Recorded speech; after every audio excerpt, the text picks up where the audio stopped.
சொல்லிடுறேன். அத பாருங்க, இதுக்கும் எனக்கும் எந்த சம்மந்தமும் இல்ல. நான் வச்சிருந்த சிலைய வந்து செட் பண்ணது வந்து இந்த பொண்ணு தான். அதனால அவளுக்கே குடுங்க அப்படிங்கிற மாரி சொல்லும்போது, இவங்க 2 பேருக்கும் நடுவுல சின்ன ஒரு ஆர்கியூமெண்ட் நடக்குது. உடனே வந்து கடுப்பான அந்த ஸ்டாஃப் வந்து, "நீங்க 2 பேருமே கிடையாது" அப்படின்னு சொல்லிட்டு, பக்கத்துல கண்ணாடி போட்ட ஒரு பையன் இருக்கான். அவனோட சிலையும் கொஞ்சம் பார்க்க நல்லா இருக்கு. அதனால நீ தான்ப்பா செலக்ட் ஆயிருக்க அப்படிங்கிற மாரி சொல்லிடுறாங்க.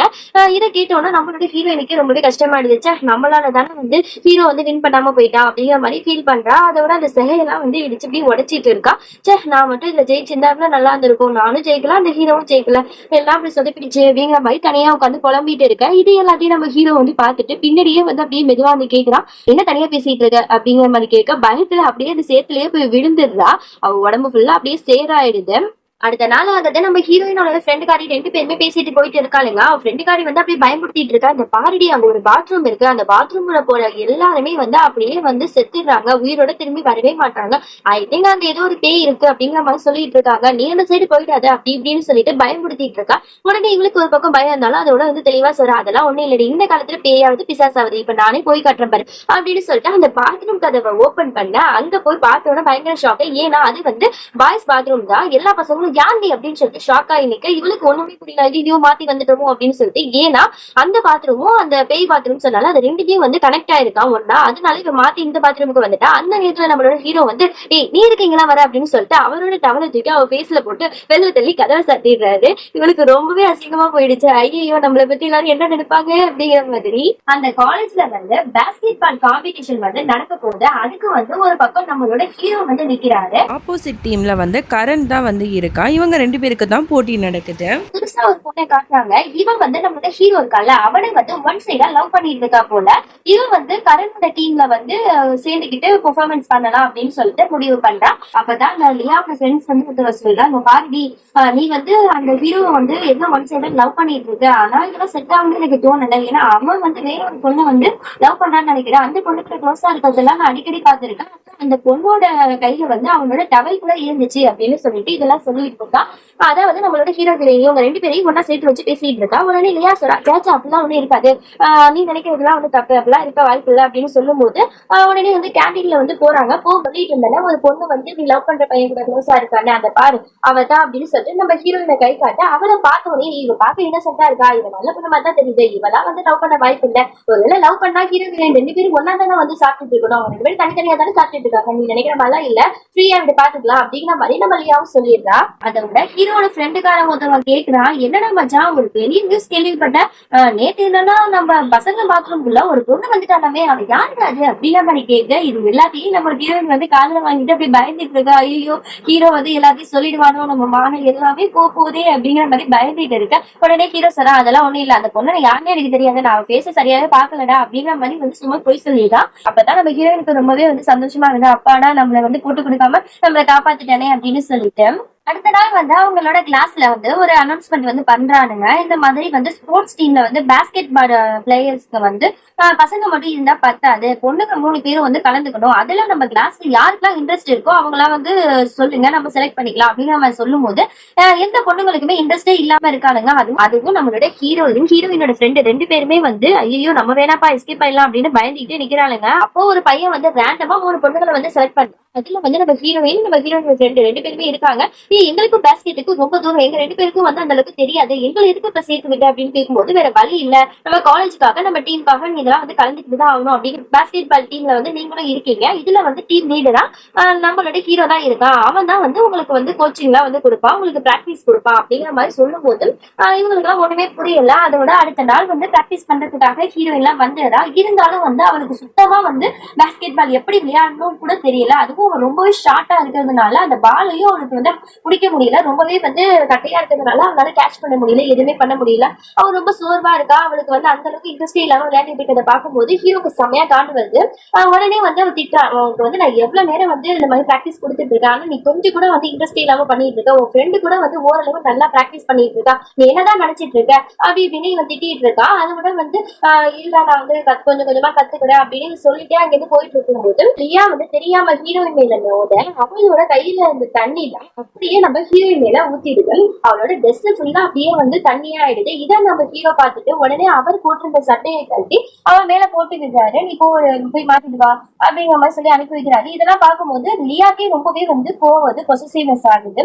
உடனே வந்து பாத்ரூம்ல வந்து நின்னுக்கிட்டே வந்து நம்ம ஹீரோயின் வந்து ஹீரோவை பத்தியே நினைச்சிட்டு இருக்கா. நம்ம அவங்க ரொம்ப தப்பா நினைச்சிட்டோமே, அவன் நல்ல பையனா தான் இருக்கான் அப்படிங்கிற மாதிரிலாம் யோசிச்சுட்டு இருக்கா. அதோட வெளியில வந்து அவனை சட்டையை கட்டி கொடுத்துட்டு உடனே சொல்றா, நீ சொன்னது கரெக்ட் தான், நான் கொஞ்சம் இன்ட்ரெஸ்ட் இல்லாம ப்ராக்டிஸ் பண்ணிட்டு இருந்தேன், அதனால தானே உனக்கு கோவம் வந்துச்சு. நான் கண்டிப்பா வந்து நல்லபடியா வந்து ப்ராக்டிஸ் பண்ணி நம்ம டீமை ஜெயிக்க வைப்பேன் அப்படிங்கிற மாதிரி சொல்லும் போது, அதெல்லாம் ஒண்ணு வேணாம், நீ எப்படியும் வந்து சுத்தமா வேஸ்ட்ன்னு எனக்கு நல்லா தெரிஞ்சிச்சு, அதனால நீ வந்து ஒதுக்குப்புறமா அப்படியே நில்லு, தேவையில்லாம வந்து அந்த டீமை தோக்குற மாதிரி நீ எந்த விஷயத்தையும் பண்ணிடாத அப்படிங்கிற மாதிரி சொல்லிடுறா. அவனும் சரிங்கிற மாதிரி ஓகேன்னு சொல்லிடுறா. அடுத்த நாள் வந்து அந்த பாஸ்கெட் பால் காம்படிஷன் வந்து நடக்க ஆரம்பிக்குது. ஒரு பக்கம் நம்மளோட ஹீரோ டீம், அதுல வந்து நம்மளோட ஹீரோ ஹீரோயின் 2 பேர் இருக்காங்க. இன்னொரு பக்கம் வந்து நம்ம கரண் டீம், அதுல வந்து கரண் லியா இவங்க 2 பேர் இருக்காங்க.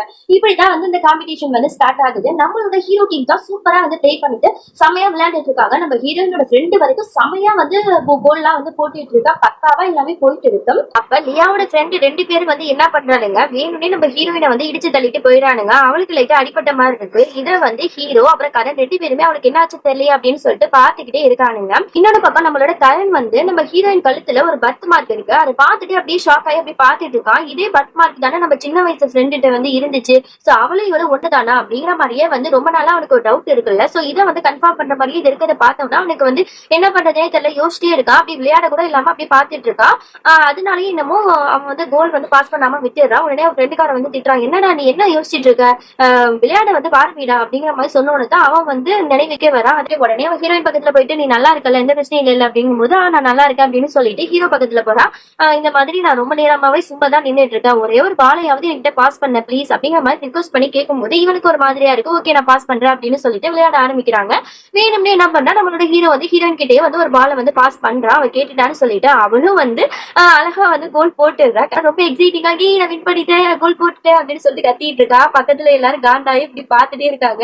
உடனே ஃப்ரெண்டுக்காரி சொல்றா, என்னடி நீ சந்தோஷமா சிரிச்சிட்டு இருக்க, ஆப்போசிட் டீம்ல போய் கோல் போட்டியே, இப்ப பாரு நம்மளுக்கு ஒரு பாயிண்ட் வந்து வேஸ்ட் ஆயிடுச்சு அப்படிங்கிற மாதிரி சொல்லும் போது அவனுக்கு எல்லாமே புரியுது. ஐயோ நம்ம எவ்வளவு பெரிய தப்பு பண்ணிட்டோம் சொல்லிட்டு ஹீரோட்ட போய் சாரி கேட்டுட்டு இருக்கான். சாரி, நான் வந்து எனக்கு தெரியாம தான் பண்ணிட்டேன், மறுபடியும் எனக்கு பால் எல்லாம் பாஸ் பண்ணாத, எனக்கு இது சுத்தமா வராது அப்படிங்கிற மாதிரி சொல்லிடுறா. அடுத்த ரவுண்ட்ல வந்து நம்ம ஹீரோ அப்புறம் கரண் 2 பேருமே வந்து பயங்கரமா விளையாண்டுட்டு இருக்கானுங்க. அப்ப வேற வழி இல்லாம நம்ம ஹீரோயின் கிட்டயே வந்து நம்ம ஹீரோ வந்து பால பாஸ் பண்ணிடுறான்.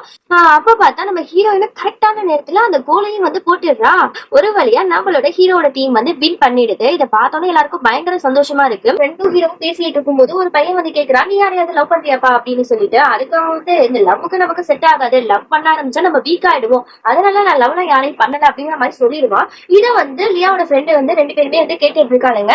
லியாட்ட போய் சொல்றானுங்க, இந்த பாரடி நாங்க தான் வந்து அந்த பொண்ணை வந்து தப்பா நினைச்சுக்கிட்டோம், கியாரா வந்து ஹீரோவை லவ் பண்றா அப்படின்னு சொல்லிட்டு. கடைசியில வந்து அவன் வந்து லவ் பண்ணலன்னு சொல்லிட்டு அவன் வாயாலே சொல்லிட்டான், நாங்க தான் தேவையில்லாம அவனை வந்து இடிச்சிட்டோம் அப்படிங்கிற மாதிரி சொல்லிட்டு இருக்கும்போது, ஏன் இப்பெல்லாம் பண்ணீங்க, நான் தான் சொன்னல அந்த பொண்ணு நல்ல பொண்ணு மாட்டா இருக்கா, அவன் வந்து இந்த மாதிரிலாம் பண்ண மாட்டானு, நீங்க இந்த மாதிரிலாம் பண்ணாதீங்க அப்படிங்கிற மாதிரி லியாவும் வந்து சொல்லிடுறான். அப்போ வந்து அவன் ஃப்ரெண்ட்ஸ் எல்லாம் வந்து கேட்டுட்டு இருக்காங்க, நீ ஹீரோ எப்பதான் மீட் பண்ண, என்னடி நடந்துச்சு உங்க 2 பேருக்குள்ள அப்படின்னு சொல்லிட்டு கேட்கும்போது நம்ம ஹீரோ வந்து ஃபர்ஸ்ட் டைம் லியா வந்து எப்படி மீட் பண்ணிருப்பானா, அவன் 2 பேருமே ஒரே கிளாஸ்மேட்டா தான் இருந்திருப்பாங்க. ஹீரோவை வந்து பார்த்த உடனே காதல்ங்கிற மாதிரி பார்த்த உடனே வந்து லவ்ல வந்து விழ ஆரம்பிச்சிருவாங்க போல. சோ அதுல இருந்து இப்ப வரைக்கும் ஒன் சைடு லவ் பண்ணிட்டு இருக்காங்க. நம்ம ஹீரோ கிட்ட கூட சொல்லாம அடுத்த நாள் ஆகுது, பிடி பீரியட் வந்து ஸ்டார்ட் ஆகுது.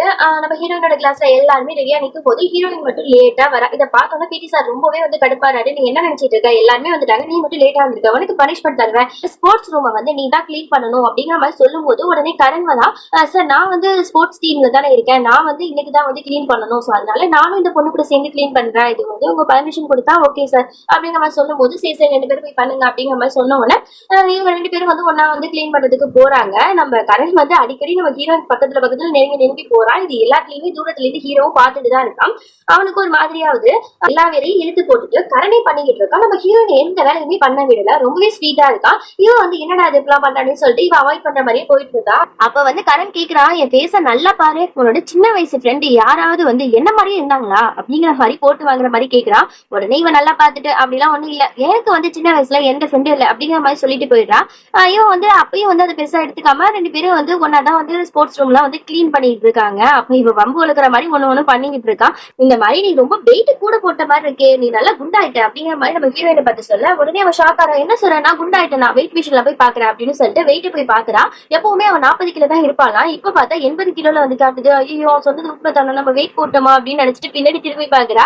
அந்த வெயிட் மிஷின்ல இவன் கூட சேர்ந்து அவனும் ஏறி நின்றுப்பான் போல. சோ அதனாலதான் வெயிட் கூட காட்டியிருக்கும். சீட்டர் என்ன பண்ண, எல்லாம் ஒன்னாலதான் அப்படின்னு சொல்லிட்டு அவன் பின்னாடியே துரத்தி ஓடிட்டு இருக்கா. அவனை வந்து அடிக்கிறதுக்கு டவலை வச்சு அப்படியே அவன் மேல போட போறான். அந்த நேரத்துல நம்ம ஹீரோ அந்த இடத்துக்கு வந்ததா அவன் மேல போய் டவல் இல்ல. உடனே வந்து ஹீரோயின் ஐயோ ஷாக் ஆகி பாக்குறா. ஐயோ நீயா, நான் வந்து அவன் நினைச்சுதான் தூக்கி போட்டேன், அது உன் மேல விழுந்துருச்சு. இவன் வந்து என்கிட்ட பம்பு எடுத்துட்டே இருக்கா தெரியுமா அப்படின்னு சொல்லிட்டு நடந்ததெல்லாம் சொல்லிட்டு இருக்கா. இதெல்லாம் ஒண்ணு எனக்கு தேவையில்லை, நான் இதெல்லாம் கேட்கறதுக்கு வரல, நான் இந்த பேஸ்கெட் பால் எடுக்கதான் வந்தேன் அப்படின்னு சொல்லிட்டு அந்த பால் எடுத்துட்டு கோவமா இருந்து போயிடுறான். இவனுக்கு ஒரு மாதிரி ஆயிடுது ஐயோ அப்படின்னு சொல்லிட்டு. அதோட இந்த பாட்டு முடிஞ்சிச்சு. ஃபர்ஸ்ட் பாட்டு வந்து நம்ம பார்த்திருக்கோம். இனிமே அடுத்தடுத்த பாட்டு வந்து பார்க்கலாம். இந்த ஒரு பர்டிகுலர் டிராமா உங்களுக்கு பிடிச்சிருக்கான்னு மறக்காம கமெண்ட்ல சொல்லுங்க. நம்மளோட சேனலுக்கு மறக்காம சப்ஸ்கிரைப் பண்ணி வச்சுக்கோங்க. பெல் ஐக்கானையும் கிளிக் பண்ணி வச்சுக்கோங்க. அப்பதான் நான் போடுற வீடியோ வந்து உங்களுக்கு உடனுக்குடன் வந்து சேரும். நம்மளோட சேனல்ல இனிமே நிறைய சைனீஸ் கொரியன் டிராமாலாம் போடலான்னு இருக்கும். சோ தயவு செஞ்சு சப்போர்ட் பண்ணி ஹெல்ப் பண்ணுங்க ஃப்ரெண்ட்ஸ். தேங்க்ஸ் ஃபார் வாட்சிங். பை.